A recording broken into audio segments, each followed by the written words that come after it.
The crisp autumn air swirled fallen leaves around Anya's ankles as she hurried across the campus green.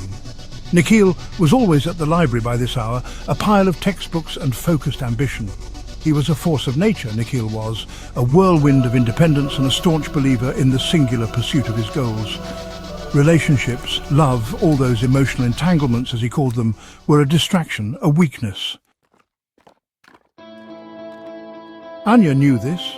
She'd heard him put forth his philosophy countless times, a mix of admiration and a strange, persistent ache in her chest. She, on the other hand, was a tapestry woven with threads of emotion. Love, connection, a shared life. These were her guiding stars, yet she had fallen for the one person who seemed determined to extinguish them. Her attempts had been comical in retrospect. Baked cookies left anonymously on his desk, notes slipped into his textbooks, promptly returned with a polite, "I believe you dropped this," invitations to campus events, all met with polite but firm disinterest. It was like banging your head against a wall. However, Nikhil's birthday had been a turning point, albeit a subtle one. She'd been invited by his grandmother, a warm, jovial woman who'd instantly taken a liking to Anya. His father, a quiet, observant man, had also seemed to see something in her that Anya herself barely understood. They'd both seen the quiet, unwavering affection she held for Nikhil, and surprisingly, they'd decided to champion her cause. He needs someone like you, Anya. He's so focused on his career, he's forgotten how to live. Nikhil's grandmother had whispered, her eyes twinkling. Nikhil is a good man, but he needs to learn that emotions are a strength, not a weakness. You have a way of bringing out the best in people.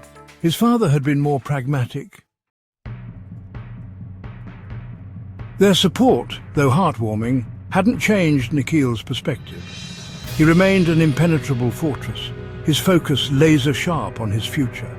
Yet Anya, armed with their encouragement, had persisted. Today, however, was different. Today was her last attempt. She decided to meet him in the café one last time, to say what she needed to say, regardless of his response. Rain lashed against the windows of the café, mirroring the tempest brewing inside Anya. Across the small, worn table, Nikhil sat, his jaw set, a familiar, stubborn line etched across his face. Anya, is there something I can help you with? Nikhil, I need to talk to you. All right. He listened, his expression unreadable. Nikhil, Anya began, her voice trembling slightly. I love you, I really do. And I want a future with you. A real one. She'd been hinting at it for months, weaving her dreams of cozy homes and shared laughter into their conversations, hoping he'd catch the thread and follow. But Nikhil remained unmoved, a fortress against her romantic overtures. When she finished, a silence stretched between them, thick and heavy. Anya, we've had this conversation. I'm not built for that. Marriage, commitment, all that, it's not for me. But why not? We're happy, we fit, isn't that enough? Happiness is fleeting, and fitting is just compatibility, not some grand eternal thing. It's a pragmatic arrangement, nothing more. Anya's heart sank. She'd tried to understand his perspective, to bridge the gap between their opposing views, but it felt like trying to build a sandcastle against the tide.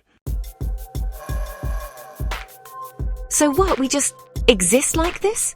Until one of us gets bored? She asked, the bitterness seeping into her tone.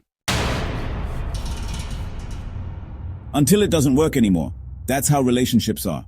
He replied, his gaze unwavering. You make it sound so clinical, like a business transaction. It is, he countered, his voice rising slightly. A mutually beneficial arrangement, until it's not. A wave of disappointment washed over her, but she'd expected it. The café, once a haven of warmth and shared laughter, now felt cold and hostile.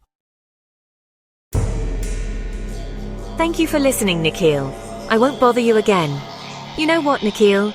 You're right, she said, her voice laced with a brittle calmness. You're absolutely right. It's a transaction, and I'm not getting a fair deal.